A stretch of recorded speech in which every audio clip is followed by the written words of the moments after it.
is just fantastic. Captain's log, subdates 220308.6. At some point we're going to need newer cell colours, so that we can have a bit of a colour coordination with inmates and their respective crimes. And because the last thing we would really want here is for inmates to stand out, the nonces are getting neon pink cells. Welcome everyone to the Halls of Injustice. Today we welcome inmate number 118 to the ISO cubes. His name is Mohammed Ashfak, and he will be spending a very long time here, because his crimes are pretty nasty, with the only silver lining being the victim of the crimes committed is still alive, free, and able to live a better life than he ever will. So what we're going to do is go through who he is, what he did, what happened when he was arrested, the investigation, trial, and law, concluding with the verdict, sentence, and my sentence. So who is Mohammed Ashfak, aka inmate number 118? Not a clue is the short answer, and that's because not a single article tells us anything about who he is beyond the fact he's from Newham, and that he is 31 years old. While doing research for this video, the only person I could find called Mohammed Ashfak was not the same person and is currently in India. That's not to say there aren't others, by the way, but more prominent individuals. This was the only one. So instead we're going to go to the crimes of Mohammed Ashfak. And I'm going to apologize in advance if I get anything in this wrong. The timeline is a bit skewed, and the reason why is because every article I've linked as a source down below skips over certain details that other articles reference. The campaign of abuse subjected to the victim, who we will call Jane Doe for this video, by Mohammed Ashfak, ran from January 2020 to May 2020. So yes, some of his crimes took place during lockdown, and that first lockdown was quite a dark time, a very quiet time. But if you know anything about a lot of the crimes we've covered this year so far, there does in fact appear to be a prevalent theme with lockdown and manipulative, coercive, abusive behaviour. During January and May 2020, Mohammed Ashfak committed 11 offences at least against Jane Doe. These would include domestic violence and sexual violence. On April 3rd, 2020, Jane Doe initially reported one of these incidents to the police, in which Mohammed Ashfak had assaulted her and held a rusty knife to her and then attempted to sexually assault her. As a consequence, he was charged with 2 offences, but he was bailed by the court. But even before that, Mohammed Ashfak had sexually assaulted Jane Doe. She had told the police, and because the police are super good at what they do, i.e. nothing, Mohammed Ashfak went to Jane Doe, further assaulted her, and threatened her, which forced her to withdraw the allegation. During other sexual assaults, Mohammed Ashfak had held her down and recorded this, which one can surmise was solely done so he could use it against her to get her, Jane Doe that is, to do whatever Mohammed Ashfak wanted. Now back to May the 5th, 2020, Mohammed Ashfak had assaulted Jane Doe, who had also prevented her from leaving the house. She had managed to make her way into the street, but had no means of calling the police. Shortly after the police arrived, Mohammed Ashfak was further charged and remanded into custody. It was at this point, upon him being remanded, that Jane Doe disclosed all of the earlier offences, including sexual assaults, to the police. Just to add a little additional context before we get to charges and UK law. When he had held a rusty knife to her on the 3rd of April 2020, he had threatened to kill her and himself. So with this context, we're now going to get to the offences and what the UK law says about each of them. In all articles that I have linked down below, not a single one explicitly states what the 11 charges he was facing are. But, based on the story I have told you, we can work out what some of them are. On 2 occasions he sexually assaulted Jane Doe, therefore 2 counts of rape.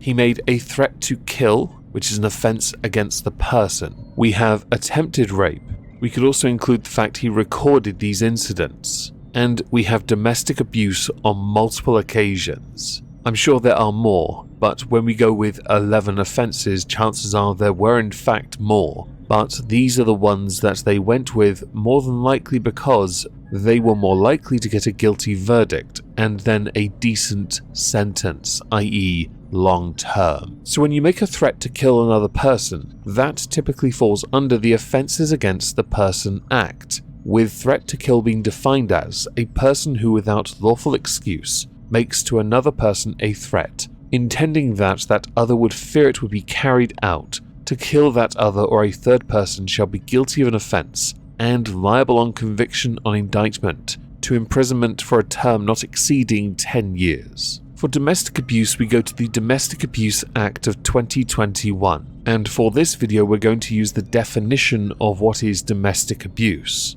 So part 1 of the law. This section defines domestic abuse for the purpose of this act. Behavior of a person A towards another person B is domestic abuse if A and B are aged 16 or over and are personally connected to each other, and the behavior is abusive. Behavior is abusive if it consists of any of the following: A. Physical or sexual abuse. B. Violent or threatening behavior. C. Controlling or coercive behavior. D. Economic abuse. E. Psychological, emotional, or other abuse. And it does not matter whether the behavior consists of a single incident or a course of conduct. The definition of personally connected is: A. They are or have been married to each other. B. They are or have been civil partners of each other. C. They have agreed to marry one another. D. They have entered into a civil partnership agreement. E. They are or have been an intimate personal relationship with each other. F. They have or there have been a time when they have had a parental relationship in relation to the same child. For the sake of what has happened today, E is applicable to personally connected. There is further reference later on in Part 6 of this law for offences involving abusive or violent behaviour, which also has something I think might apply here for disclosure of private sexual photographs and films, more commonly known as revenge porn. Domestic abuse as a crime is a tricky area to sentence, because it is subjective based on what has transpired. For the charges of rape, we go to the Sexual Offences Act of 2003. Rape is defined as: a person A commits an offence if A. He intentionally penetrates the vagina, anus, or mouth of another person B with his penis. B. B does not consent to the penetration, and C. A does not reasonably believe that B consents. A person guilty of an offence under this section is liable on conviction on indictment to imprisonment for life. So with this information stored away, we're now going to go to the trial because there is some rather interesting information that came to light during it. That would be more notably the victim impact statement from Jane Doe. Jane Doe said, "I remember everything he's done and said to me, his actions, his voice. I get days where I wake up terrified. I have never felt like I do now. I am not fit enough to go back to work. It's just not something I'm ready to do. It will take time for me to build it back up. I just do not feel safe. I do not know how to go out there, be around males, have colleagues and stuff like that. I feel angry and disappointed. Sometimes I blame myself. When it's been really difficult for me and I felt like I can't carry on, come to court, give evidence, I've carried on because I don't want him to hurt someone else's daughter. Let me be the last person he ever touches. Nobody should experience what he has done to me."